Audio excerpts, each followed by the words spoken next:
આમ તો કહેવાય છે કે સ્થાનિક સ્વરાજ એટલે કે ગ્રામ પંચાયતની જવાબદારી માળખાગત સુવિધાઓ ગ્રામ્ય વિસ્તારમાં પૂરી પાડવાના હેતુથી રચાતી હોય છે, પરંતુ જ્યારે મોરબી નવી ટીમડી ગામના રહેવાસીઓની વાત આવે તો તેમના નસીબમાં એક નહીં બે ગ્રામ પંચાયત આવી છે।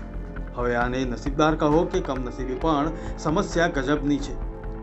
મોરબી નવી ટીમડી ગામના રહેવાસીઓ બે ગ્રામ પંચાયત વચ્ચે સુડી વચ્ચે સોપારી બન્યા છે। પ્રાથમિક સુવિધાઓથી વંચિત ગ્રામજનો કલેક્ટર કચેરીએ દોડી ગયા હતા। નવી ટીમડી ગામના રહેવાસીઓએ પીપળી અને ટીમડી ગ્રામ પંચાયતો એકબીજાને ખો આપી રહી છે તેવી રજૂઆત કરી અને પડતી હાલાકીને સાંભળવા માટે કોઈ તૈયાર નથી તેવી રજૂઆત પણ કરી। જુઓ આ વિડીયો। હું નવી ટીમડીમાં રહું છું। નવી ટીમડીથી અમે આવી છીએ।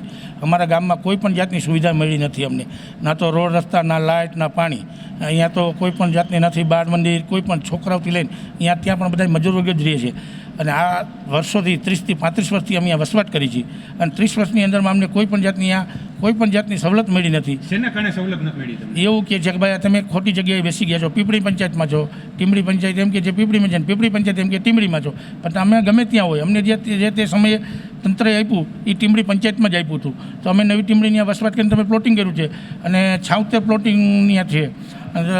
જ્યાદાતર તો બધા મજૂર વર્ગ જ છે, કારણ કે 100 વાર એ પ્લોટ આપ્યા છે અને સરકારની સહાય મુજબ બધું બનાવેલ છે જે તે સમયે, અને આજ સુધીમાં કોઈ પણ જાતની કોઈ એવી નથી કે અહીંયા ટીમડીની અંદર સગવડ હોઈ શકે।